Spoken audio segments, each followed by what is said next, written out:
Ben voilà, on est pour le 3e jour de Festival International des Jeux. On va maintenant s'occuper un petit peu du jeu de rôle. On va faire un petit tour dans les allées, les 3 allées où il y a des exposants de jeux de rôle. Bon, certains on les a déjà interviewés, donc on va pas s'attarder. On va plutôt s'attarder sur les éditeurs qu'on n'a pas encore vus. Donc allez, on y va, c'est parti. Alors là, on approche du stand de Black Book. Donc Black Book, on a eu une longue interview, donc on va pas s'attarder. Alors vous voyez qu'il y a quand même pas mal de monde déjà. Il est très tôt, hein, il est même pas l'ouverture au public n'a pas encore été faite. Donc pour l'instant, il n'y a que les VIP et les professionnels du jeu. Voilà. Voilà, donc là pour l'instant, on a Black Book, le Runplay ce soir à 20h, je crois, que au salon, sur Runplay. Il va y avoir une partie Runplay au Palais, en direct.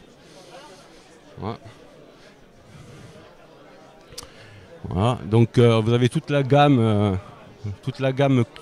de Black Book distribuée par la boutique Black Book, mais aussi l'éditeur Black Book. Voilà. Voilà. Alors, on passe Gris Games parce que ce n'est pas du jeu de rôle, ils sont dans l'allée du jeu de rôle, mais ce n'en est pas. Donc on parlera d'eux un peu plus tard. Voilà. XP Productions ne sont pas encore arrivés.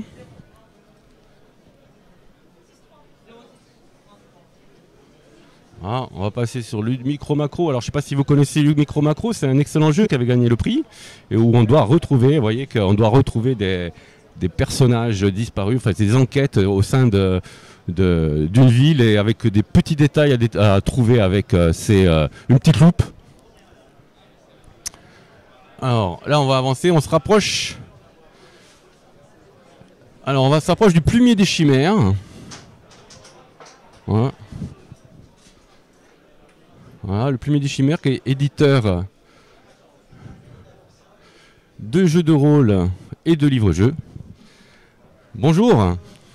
Alors, Guerre et Plomb, est-ce que vous avez 2 petites minutes pour vous présenter un peu à notre chaîne vos nouveautés, ou ce que vous exposez à Cannes?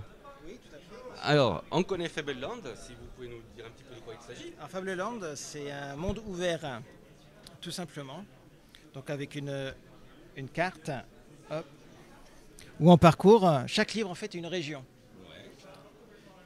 Donc hop, j'expose un petit peu, tac. Et en fait chaque livre représente une partie du territoire. Donc le personnage va d'un livre à un autre selon le territoire qu'il veut passer. Et du coup chaque livre est indépendant. Du coup on peut aller là, aller ici, et ensuite aller ici et revenir ici. On joue un personnage, un aventurier classique, c'est un monde bac à sable. Ça veut dire qu'il n'y a pas d'histoire, c'est le lecteur qui fait la propre histoire de son personnage. C'est lui qui fait les quêtes, c'est lui qui fait tout ça. On en avait parlé un petit peu sur Guerre et Plomb, on a parlé du premier tome, je crois, dans nos colonnes. Alors, on en a sorti 5 et 6 ouais. sort cette année. Et vous avez d'autres alors? Cette année, on sort Cyclades aussi. Donc du monde de Cyclades, hein, sur les archipels des Cyclades. Type héroïque, mythique, de la Grèce, etc. Assez classique. Ça suit l'épopée avec un système un peu plus original au niveau des textes, où les paragraphes sont mis sur les côtés. Et là, c'est très volumineux, avec de très nombreux paragraphes, à peu près 600 paragraphes, mais de longs paragraphes également. Et pareil, avec un système, etc. Et idem, un peu comme Fableland, que je retrouve un peu. Hop, hop, hop. On parcourt donc les archipels. Et après, selon le choix qu'on veut prendre, au niveau des îles, on va au tel paragraphe. Et après, on suit son aventure, etc. c'est beaucoup plus costaud. Hein. Celui-là, oui, tout à fait. Comparé au Temple du Dieu Néant, où là, c'est plutôt une nouvelle. Parce que chaque année, il y a le mini-Yaz qui organise donc un concours où les auteurs font des livres-jeux de 50 paragraphes maximum. Et donc ça, c'est l'un des vainqueurs d'une année qu'on a édité. Là, c'est pareil, c'est un recueil de mini-Yaz, un peu plus volumineux. Et dedans, il y a 2 nouvelles. Et cette année, on va sortir Interférence, où il y a 3 nouvelles à l'intérieur. Et au niveau de la distribution, c'est sur votre site, comment ça marche? Sur le site, on est distribué par Novalis, donc habituellement on le retrouve un peu partout. Et au niveau des librairies, on est diffusé par Pollen. Donc pareil, on est vraiment diffusé dans toutes les librairies, c'est disponible, il suffit de demander. Voilà, tout simplement. Vous avez du jeu de rôle traditionnel? Alors, nous, pas encore. On est en train de créer à Maleron le jeu de rôle, qui va sortir en fin d'année, normalement. Il est en cours, mais nous, pas pour le moment. Merci, bonne continuation. Et je vous remercie. Là, on passe à Pattern Recoq Edition, qu'on a particulièrement apprécié pour un de leurs jeux de rôle. Voilà. Donc, Hypertellurien, on en avait parlé un petit peu. Bonjour. Alors, comment... Je peux vous poser quelques questions? Ah, lui, il faut. La presse. Ah, vous allez effrayer les internautes. Oui. Bonjour. On a parlé un petit peu de vous, Guéréplon, pour Hypertellurien, je ne sais pas si vous vous en souvenez. Voilà, alors comment se passe ce salon? Eh bien écoutez, très bien, hein, pour nous c'est le premier, en tout cas avec Pattern Recoq Edition. Donc bah voilà, on commence à se faire voir, on commence à bien, donc on attend le monde et on est là, ça démarre bien. Donc on est... Hypertellurien, on en a un petit peu parlé, qu'est-ce que vous pouvez nous parler d'autres choses? Alors Hypertellurien, donc oui, donc ça c'est fait. On a Troïka qui malheureusement devait arriver avant Cannes, mais qui est sur la palette et il part de chez notre imprimeur lundi normalement, donc tant pis. Et notre actualité, c'est qu'en ce moment on a Warpland qui est en campagne participative sur Game on Tabletop depuis lundi. Et voilà, donc ça c'est nos 3 derniers sorties. Et c'est quoi Warpland en fait? Warpland en fait, comment ça va se passer? C'est un jeu qui est... c'est une civilisation, c'est un jeu où, dans un univers où je vais y arriver, hein, excusez-moi. On coupera au montage. On va avoir, en fait, il y a 2 civilisations qui se sont affrontées. Une qui a pris la domination sur l'autre en éradiquant une partie de la Terre. Des siècles plus tard, ces civilisations-là, il y a des survivants. Il y a des gens des survivants qui sont regroupés dans des citadelles, enfin dans une citadelle, qui dirige le monde maintenant plus ou moins et qui interdit la recherche des objets et de la technologie ancienne des civilisations oubliées. Mais certains les considèrent comme des objets magiques ou d'autres comme des objets divins, mais on peut très bien avoir un fusil laser ou des choses là. Donc c'est dans des cités perdues qui ont été, allez, on va dire qui ont été pulvérisées. Et pour eux c'est des temples, alors que peut-être que pour nous à l'heure actuelle, si on fait une comparaison, ça pourrait être un building par exemple. Et donc en fait il va y avoir différents peuples qui vont vivre. Il y aura des gens qui seront à la citadelle, qui seront contre l'usage de cette technologie. Il y en aura d'autres qui vont tout faire pour essayer de les trouver parce qu'il y a un culte de la technologie qui veut retrouver par exemple ce genre d'artefacts. Pour certains c'est des objets magiques, pour d'autres c'est ce que c'est réellement. On peut trouver une épée tronçonneuse, donc il y a des gens qui savent que c'est une épée tronçonneuse. Il y en a d'autres, pour eux c'est un objet magique. Voilà. Donc c'est un monde très sauvage. Un petit peu, on va se rapprocher pour faire des exemples un petit peu à la Zardoz ou à dans cet esprit-là. C'est très violent et voilà. Donc c'est sur Game on Tabletop en ce moment. D'accord, depuis lundi. Ok. Ouais. On passera le mot. Ouais. Hein, merci, bonne continuation.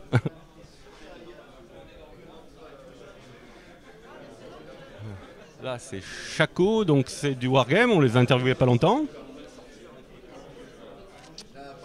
Ouais. Alors on approche du stand d'Eldercraft. Eldercraft qui produit Stars, Orez. Donc on a ici un peu toute la collection d'Eldercraft.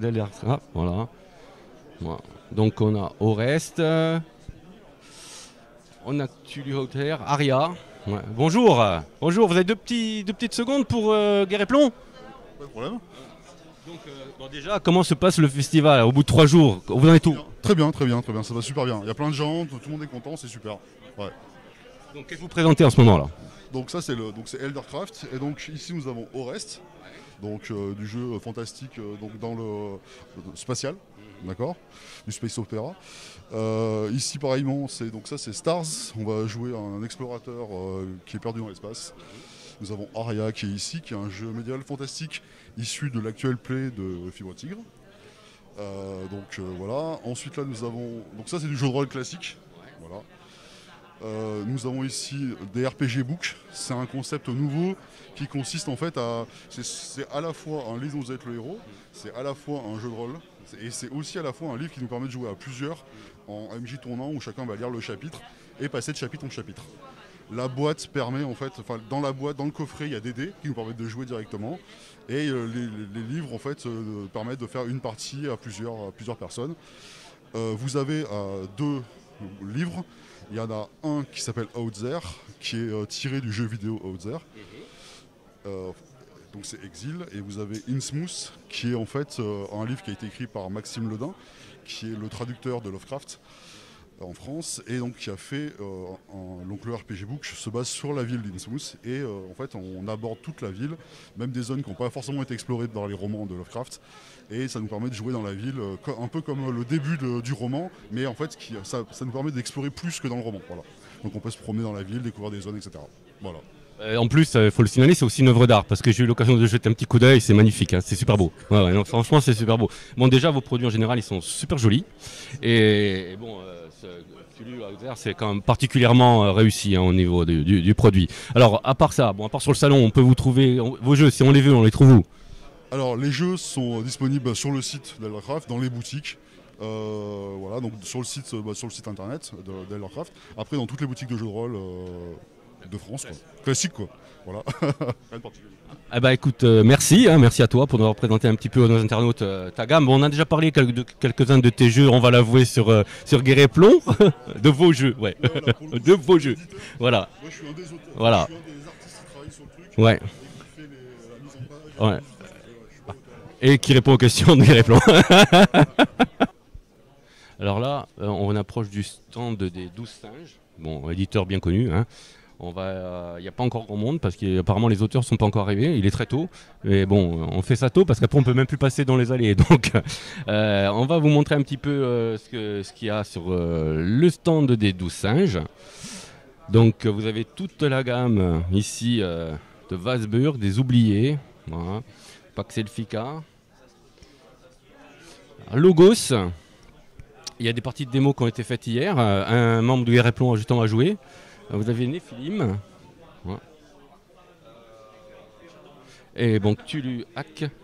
Alors les nouveaux suppléments de Cthulhu Hack. Magnifique. Ah, tu vois ça, super beau. Bonjour. Bonjour. Vous avez 2 petites secondes à nous consacrer, Guerre et Plomb ? Ah ok, très bien. Alors déjà au bout de 3 jours du salon, là, on arrive un petit peu tôt, donc les allées sont un peu vides, on en profite pour vous interroger. Comment se passe le festival pour vous ? Ça se passe très bien, on rencontre notre public qui vient toujours assez enthousiaste, donc c'est un plaisir de les voir. Et en tant que nouveauté, vous leur présentez quoi en ce moment ? Vous avez quoi à nous montrer ? Qu'est-ce que vous êtes venu à Cannes avec quoi ? Alors, je pense qu'on peut leur montrer ça, les Encagés. Donc les Encagés, c'est le chef-d'œuvre de Tristan l'Homme, sa dernière campagne. On joue des gendarmes en France, dans la Dordogne. On enquête sur des affaires plus ou moins scabreuses, avec forcément le mythe de Cthulhu qui n'est jamais très très loin. Voilà. Il faut le dire, c'est un tout en un en fait, hein, les Encagés. Hein. Exactement, les règles sont incluses. Après, je vois que vous avez les nouveaux suppléments magnifiques de Cthulhu Hack. Alors, qu'est-ce que vous pouvez nous dire sur Cthulhu Hack ? Parce que bon, on en parle un petit peu nous sur Guerre et Plomb, mais si vous pouvez nous préciser un petit peu le système de Cthulhu Hack et comment la gamme évolue. Alors, je ne suis pas le mieux placé pour en parler, je vais essayer de faire de mon mieux. Donc, ce que j'en comprends, c'est que c'est au départ une traduction de Cthulhu Hack, qui est une version en anglais, qui reprend des bases de Donjons et Dragons, donc assez anciennes, mais mélangées avec des mécanismes plus modernes, notamment ce qu'on appelle les dés d'usage. On a notamment une feuille de personnage sous forme de passeport qui est très sympa. Et ensuite, vous avez 2 sortes de suppléments. Vous avez des suppléments un peu classiques comme un bestiaire, comme un livre sur la magie, sur les sectes, etc. Donc pour donner la matière pour créer. Et ensuite, on a les campagnes toutes prêtes, comme les Encagés, dont je viens vous parler, également La Ville en jaune, qui vient d'arriver, qui va sortir en boutique dès lundi prochain, qui est une campagne qui se passe à Strasbourg. Vous pouvez vraiment explorer le Strasbourg occulte des années 20, et vous avez une campagne en 3 actes, et ceux qui connaissent un petit peu Lovecraft voient à peu près où on veut en venir. C'est magnifique en fait, hein. C'est très très très beau produit. Alors à La Ville en jaune, c'est vraiment très très beau. Ouais. Bah écoute, merci de cette petite présentation rapide. Hein. Bon, nous on va sûrement pas repasser ici, c'est pour recouvrir un peu votre actualité. À bientôt. À bientôt, merci, au revoir. Bah là, on arrive devant Chaos Project. Voilà, Chaos Project. Bon, on va juste leur faire un coucou. Ils sont pas encore arrivés d'ailleurs. Bon, il y a quelques vendeurs, mais ils sont pas encore là. Mais comme on a fait une longue présentation de Fantasy Roleplay, voilà, donc on va plutôt s'attarder sur autre chose parce qu'on va dire qu'on est privilégié. Hein, voilà. On continue. Arcane Asylum. Alors Arcane Asylum, avec leur nouveauté, on a justement eu pas mal de discussions avec Mathieu Saintou. Voilà, donc le stand Arcane Asylum. On va faire deux petites prises de vue, mais on va pas s'attarder évidemment, puisque l'interview de Mathieu bientôt sera sur Guerre et Plomb TV. Voilà. Voilà, donc vous avez Alien évidemment, Dune, le jeu de rôle, Vampire, Mutant Year Zero. Alors vous voyez la gamme de produits, c'est pas mal. Superbe stand d'Alien. Avec un joli petite alien petite en mousse. Voilà. Ouais. C'est sympathique. Alors il n'y a pas encore évidemment il n'y a pas encore Fallout parce que le jeu vient à peine d'être arrivé à l'éditeur, donc la Cult, que les habitués connaissent bien. L'Empire des Cerisiers, bah voilà la star du jour, hein, puisqu'il a gagné le Graal d'or. Ouais. Ouais.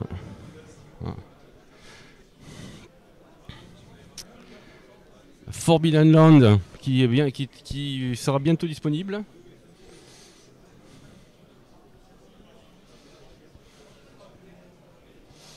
Alors, on avance. On arrive de l'autre côté du stand Black Book et Greux Games. Alors les auteurs ne sont pas tous arrivés, hein, donc on repassera un peu plus tard pour voir tout le monde. Mais il y a Julien Moreau, l'auteur de Meute, qui avait il y a quelque temps gagné le Graal d'or. Bonjour Julien. Bonjour monsieur. Voilà.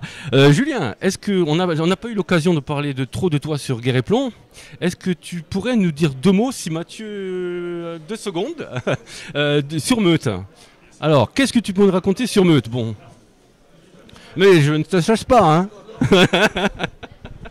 Alors, Meute, c'est un jeu de rôle donc, qui se passe en France de nos jours et où on va proposer aux joueurs d'incarner en fait 2 personnages dans le même corps, un humain et un loup. Donc le premier niveau, ça va être ça. On a 2 personnalités à gérer, qu'on joue toutes les 2. Et ensuite, les autres joueurs sont dans le même cas, on forme ensemble une meute avec un petit système de relations qui va permettre d'épicer un peu le roleplay, de s'aider, mais des fois aussi de se contrer un petit peu. Il y a un chef, il y a un alpha. Donc comment on se positionne par rapport à cette hiérarchie. Donc il y a tout ce côté relationnel. Et puis cette meute, elle est ancrée sur un territoire. Dans le livre de base, c'est le Gévaudan. Mais dans le supplément qui va sortir cette année, il y a d'autres settings qui vont être proposés, comme Paris, comme les Pyrénées, le Luberon ou les Ardennes. Et ce territoire, il est vraiment important parce que la meute va, de temps en temps, une des capacités des lycanthropes, c'est d'avoir des trans de mémoire, des flashbacks à la Highlander, hein, pour imaginer ça, qui va permettre de découvrir l'histoire du territoire, comment les loups qui en fait se réincarnent à la mort du lycanthrope, de corps en corps. On va pouvoir jouer des scènes dans le passé, par exemple au temps des Romains, avec le même loup, mais un nouvel humain, jouer une petite scène qui va éclairer le scénar en cours et en même temps découvrir sur le long terme l'histoire de la région, le folklore de la région et pourquoi la meute est liée à ce territoire. Et enfin, dernier aspect, il y a de nos jours des créatures qu'on appelle les incarnés qui deviennent de plus en plus nombreuses, qui sont des légendes, du folklore local, on essaie de mettre en valeur le folklore de chaque région, qui s'incarnent dans un être humain en général et qui vont poser des problèmes, pas parce que ce sont forcément d'affreux monstres destructeurs, mais parce qu'elles n'ont pas les codes. Elles arrivent, elles ne connaissent pas la société humaine, ne sont pas très discrètes, et bien sûr ce qui n'arrange pas les lycanthropes. Et donc ce que va devoir faire la meute, c'est comment on gère ça? Est-ce qu'on va résoudre tout par la violence? Ou est-ce qu'on va essayer de discuter, de trouver une façon d'aider ces gens et d'améliorer le vivre ensemble? Voilà. Mais c'est contemporain ou? Ça se passe de nos jours, mais avec cette possibilité de jouer des flashbacks, donc à d'autres époques, qui sont opérantes, qui sont intéressantes pour la région. Par exemple, si on prend le Gévaudan, quand la tribu gauloise des Gabal a fondé le Gévaudan, bon ben voilà, c'est intéressant de dire notre meute était là, à ce moment-là. La bête du Gévaudan, bien entendu, c'est intéressant de savoir ce que nos loups faisaient à cette époque-là. Voilà, et ça va permettre d'éclairer les scénarios contemporains, eux. Voilà. Écoute, merci. Pour l'instant, donc tu as un livre de base, tu as quoi disponible? Il y a un livre de base avec l'écran. Et il y a quelques scénarios qu'on peut trouver à la fois en PDF, sur des aides de jeu ou dans les magazines. Et cette année, va sortir le premier supplément véritablement, donc un gros livre qui s'appellera Errance, avec des settings, des scénarios supplémentaires pour les joueurs, en espérant que ça vous plaise. Voilà. Merci Julien. Eh ben, écoute, bonne continuation. Eh bien, on viendra te voir sûrement bientôt. Au revoir.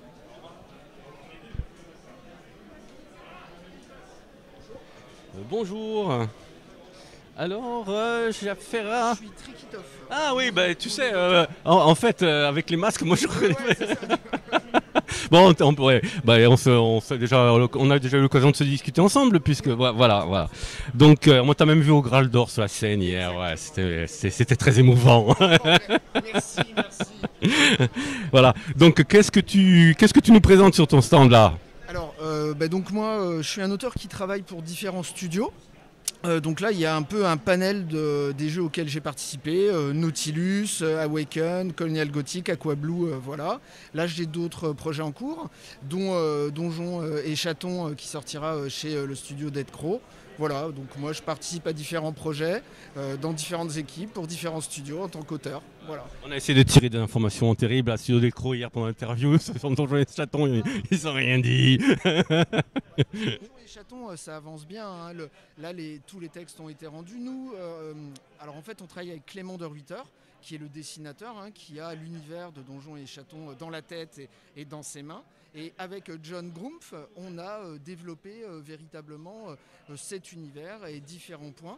Et John fait un très très gros travail, un très très bon travail sur la maquette. On peaufine vraiment les choses parce que quand on va lancer la souscription avec les Dead Crow, on veut que tout soit terminé et qu'on soit dans un enchaînement. C'est-à-dire que les souscripteurs reçoivent le produit véritablement rapidement après la fin de la souscription.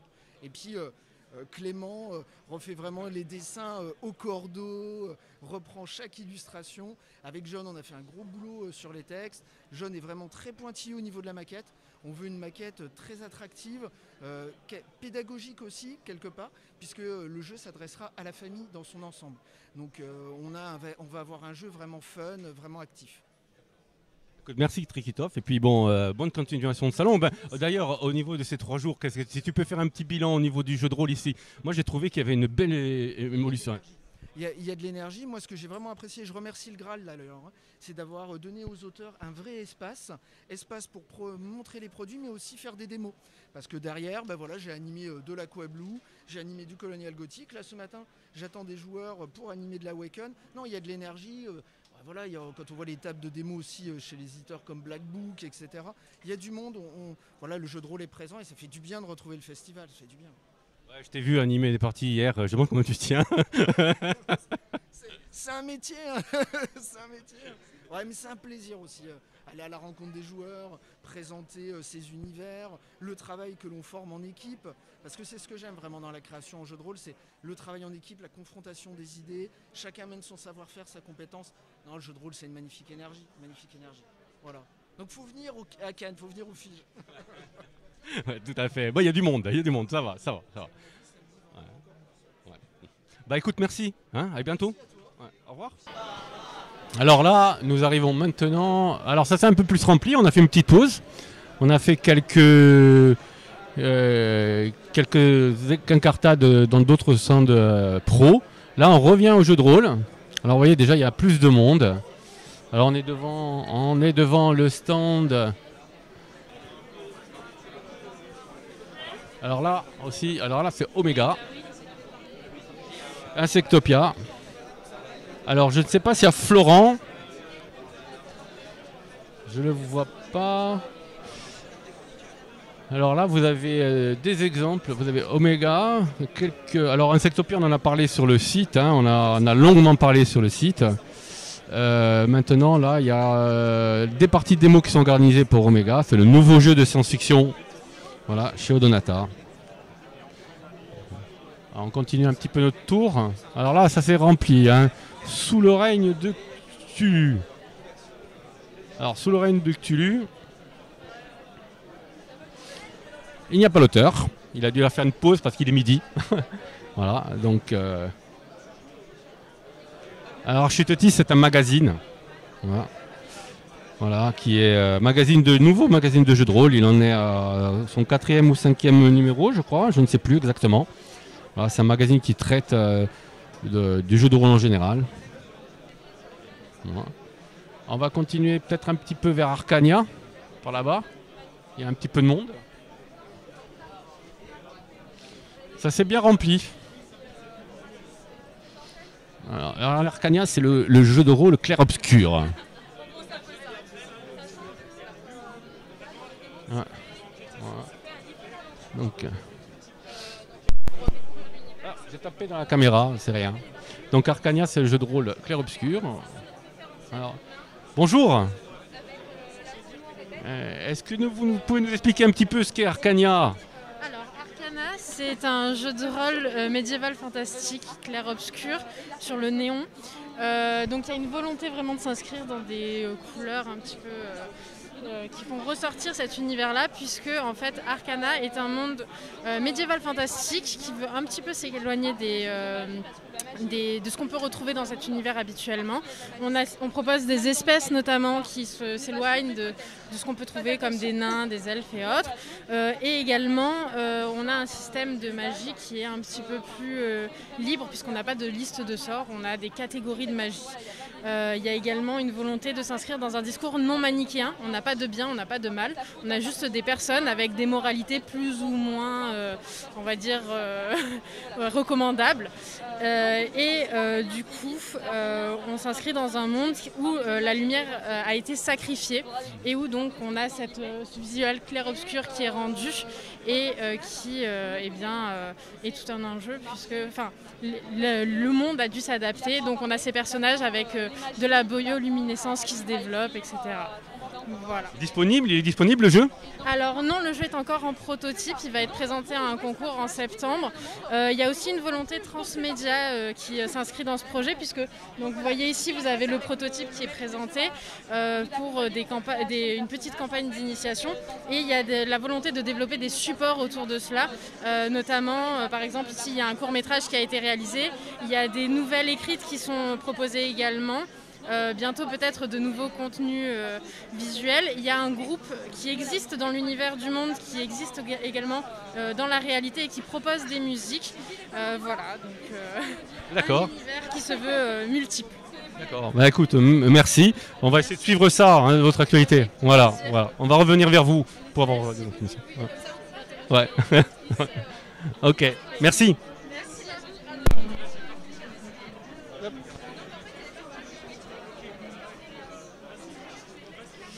Bon, là c'est Antica et Imperator, on en a longuement parlé sur Guerre et Plomb, donc c'est au JDR édition.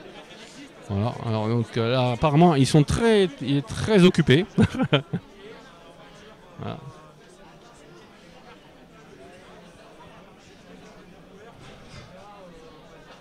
Donc voilà, donc ils présentent Imperator et Antica. Voilà. Bonjour. Guerre et Plomb, je sais pas si... Ouais, bah oui, on se connaît, voilà.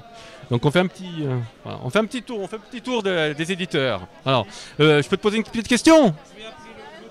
Ok, ça marche.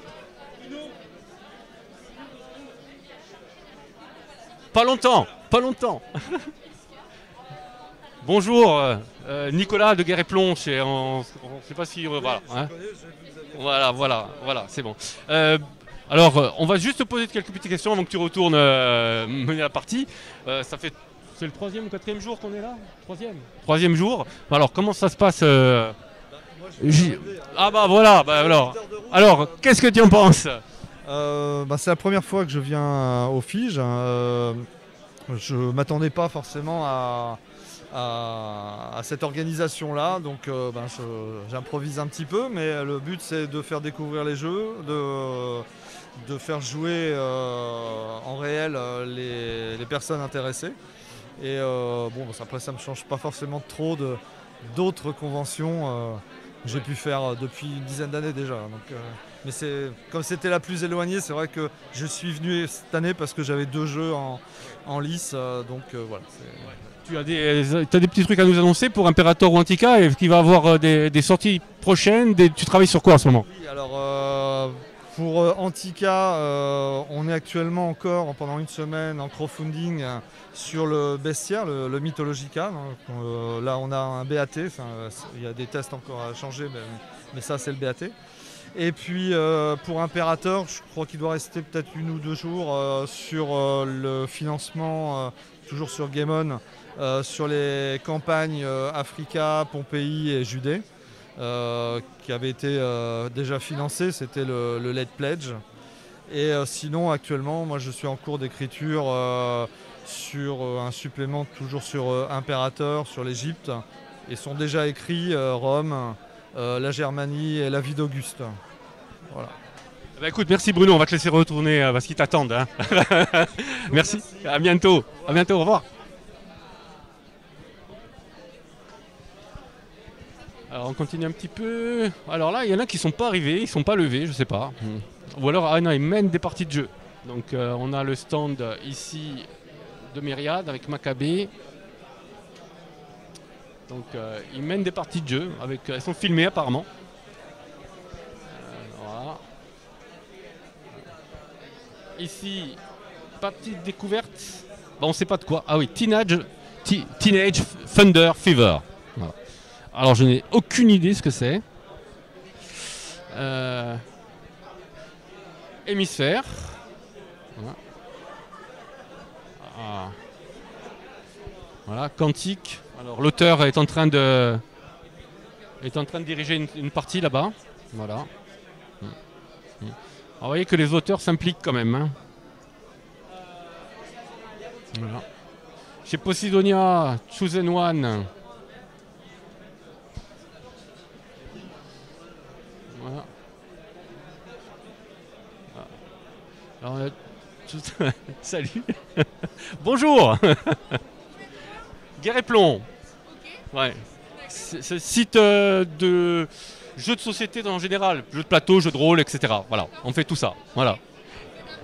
On fait le tour des éditeurs de jeux de rôle pour l'instant. Voilà. Ouais, ouais. Et toi, c'est quoi? Alors moi, c'est Samantha. Je fais partie de l'association du Graal. Voilà. Vous connaissez le Graal? Bah oui, je fais partie du jury Guerre et Plomb. Et ben voilà. Et donc du coup, on présente tout de suite un panel d'auteurs. Ouais, c'est toi qui t'occupes d'organiser tout ça? Exactement. Voilà. Je suis là pour. Vous avez fait un super boulot, en fait, un super stand. C'est vrai que pour les auteurs, c'est un régal là. Ah bah oui, ils ont la place, vraiment, ils sont contents. Et puis ça leur donne des opportunités. C'est vrai qu'on normalement on a un espace qui est beaucoup plus restreint. Et cette année, on a de quoi faire, de quoi travailler, donc c'est bien.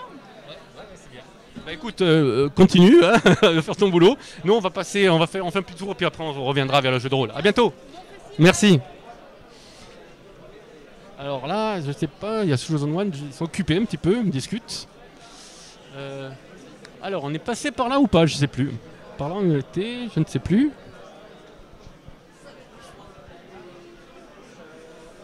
Chronique. Ah, c'est une web série.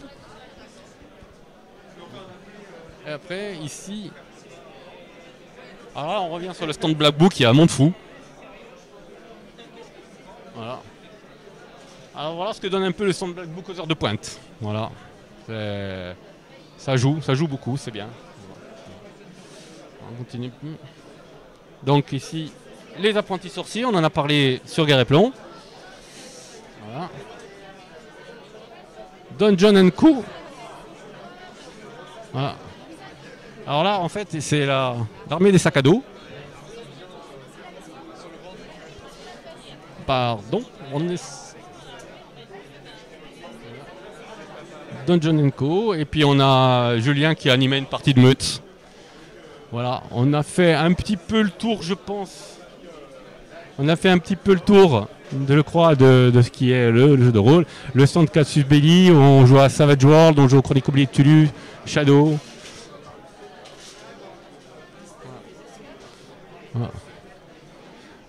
Voilà, alors l'auteur de Petit Frère, l'auteur des Apprentis Sorciers est ici, hein, il est sur un autre stand. Parce que souvent les auteurs de jeux de rôle sont multicartes. Voilà. Alors ça, je pense que c'est Florent. Alors on va peut-être essayer de le choper. Bonjour. C'est Florent? Ouais, c'est Nico. Avec les masques, c'est pas évident. Ouais, je suis passé plusieurs fois, j'ai essayé de te choper. Je retiens ma respiration. Ah là, ouais, c'est toi. Ouais. C'est moi, c'est pour monter mon visage. Ouais. Ouais. Voilà. Donc on est venu, on fait le petit tour des éditeurs de jeux de rôle. Là, on est en train de faire un peu, donc c'est du trottoir en fait. Oui. Voilà. Donc ton ressenti déjà après ces 3 jours de festival, le ressenti au Donata, comment ça se passe? Mais ça se passe très bien, on a un beau stand grâce au Graal qui nous a invités pour ce festival. Donc on est très content d'être là, c'est déjà très bien de retrouver le public et de faire jouer, d'être dans cette passion. Donc voilà, très positif, très positif sur ce festival. Enfin, on revient, voilà, c'est super.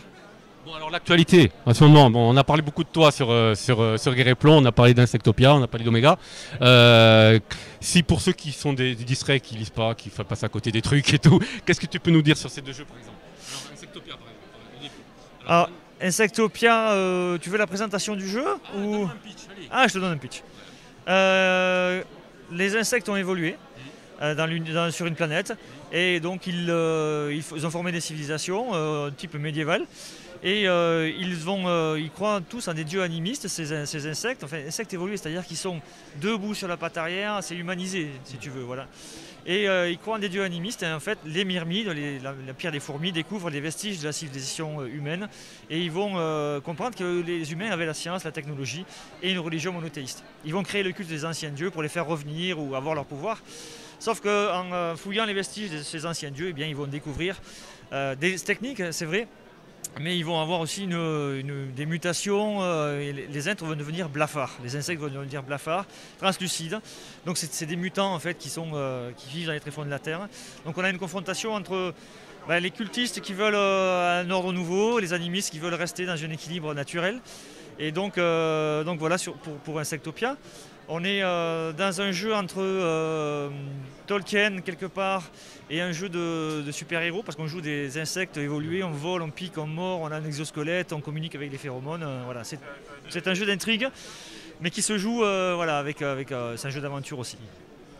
Et on avait parlé un petit peu de la gamme justement, on avait fait la présentation du livre et il y a des choses en préparation chez vous pour Insectopia? Alors, il y a déjà une révision du livre de base, on va rééditer le livre de base avec une nouvelle couverture qui sera faite pour Olivier Sanfilippo. Et l'écran va être remanié aussi. Et on a édité un triptyque avec scénario, début de campagne et la ville d'Aranbara pour voir comment le monde se développe. Et il y a aussi un triptyque qui va sortir ultérieurement, qui a été en financement participatif. Donc tout ça c'est en préparation. Voilà pour Insectopia, la suivi de la gamme, voilà, on est là-dessus. Ouais, voilà. Bon, on va parler du petit dernier, Omega. Ouais, voilà, alors Omega, on a un peu parlé déjà d'Omega sur Guerre et Plomb. Alors voilà, on refait la même chose, un pitch. Oui, eh bien, 74e siècle, notre galaxie, la Voie lactée, est contrôlée par des firmes robotiques, 5 firmes, qui se battent pour cette galaxie, et puis pour les galaxies extérieures, puisqu'on va conquérir des galaxies extérieures. Et on va jouer on joue des synthétiques, des robots, qui évoluent dans une société synthétique très déshumanisée. Mais nous, on va jouer des Oméga, dernière génération de robots, qui sont dotés du programme Oméga, qui permet de simuler les sentiments humains, de comprendre et de manipuler les organiques, pas que les humains. Donc on est un peu entre la machine et l'humain. Voilà, et c'est un jeu de découverte, de conquête, d'intrigue avec les firmes. On voit ce qu'on peut se hacker, voilà, il y a tout l'aspect robot, mais un côté déviant aussi parce qu'on peut s'humaniser. Voilà. C'est un jeu très fouillé avec beaucoup d'univers. Là, j'ai la maquette qui est finie, enfin, les maquettes, puisqu'on a le livre de base et le livre univers qui sont finis avec 400 pages pour le livre de base, 300 pages pour le livre univers. Donc voilà, c'est un gros bébé, très bien illustré, belle maquette réalisée par Jocelyn. Et écoute, livraison en juin, mi-juin, avec des spéciaux, le sachet de diodes parce qu'on joue avec des diodes. Ouais. Aussi, comme Insectopia, on peut jouer aussi avec des diodes, voilà. et des livrets scénarios qui vont arriver en suivant. Voilà donc pour Omega, jeu voilà, qui va arriver. Hein. Voilà. Ça, c'est l'actualité de Donata. Il n'y a pas d'autres projets en cours. Oui, bien sûr, il y a d'autres projets. Ah voilà, je savais. Oui. Alors on a aussi Sapainka. Voilà, Sapainka qui est un jeu donc 1530. On est dans l'Empire Inca et les Espagnols sont arrivés. Ils ont voulu conquérir l'Empire Inca et finalement les dieux Incas se manifestent dans l'Empire Inca. Sauf que les dieux chrétiens ne se manifestent pas en Amérique latine et les Espagnols ne sont pas soutenus. Donc il y a un statu quo, les Espagnols sont repoussés, ils ont 2-3 enclaves, c'est tout. Et on va jouer, nous, des élus finalement du Sapa Inca. Le Sapa Inca, c'est l'empereur des Incas. Et on joue des Amachak qui sont des élus, des agents secrets, si tu veux, on va jouer dans cet empire Inca avec la volonté de défendre l'empire Inca, de structurer cet empire et aussi de découvrir. Alors il y a des forces occultes puisque finalement il y a des dieux. Donc il y a des dieux mauvais, voilà, donc il y a des forces occultes. Il y a l'aspect les découvertes d'Eldorado, les civilisations perdues, et l'inspiration bien sûr des cités d'or dans ça, mais c'est un jeu historique et à la fois fantastique, onirique je dirais aussi. Voilà, on va jouer des Amachak, c'est un système donc là avec des D8 qu'on a pensé avec beaucoup de symbolique sur les Incas. Donc un système on jette un nombre de dés avec des succès, voilà. Et donc chaque personnage va avoir un pouvoir divin, un ou plusieurs pouvoirs divins, et un pouvoir d'un animal totem. On a un animal totem qui donne un pouvoir aussi, mais c'est du soft power, c'est-à-dire que tu vas avoir l'aigle, tu as l'animal totem, tu vas pouvoir aller voir loin, tu vas pouvoir donner un message, voilà, c'est pas de la magie, ça peut à haut niveau, mais au début c'est vraiment assez soft. Voilà, et c'est un jeu qui est quand même assez historique, hein, puisque donc il y a plusieurs auteurs. Il y a Éric Dubourg qui avait produit Byzance en 800. Il y a un jeu historique avec des aspects fantasy qui sont développés aussi, quoi, voilà. La base est historique et après tout le reste est donné avec des touches fantasy, voilà, quoi. Et c'est en souscription à partir du 24 mai, voilà, sur Gammon Tabletop. Voilà, on sera en souscription et voilà, on espère que ça va bien fonctionner. Voilà. Et puis on a d'autres projets bien sûr aussi en cours. On en reparlera. On en reparlera. Ouais. Bah, écoute, je te remercie Florent et puis bonne continuation pour ce festival. Hein, merci à toi. Bonne continuation. Ouais.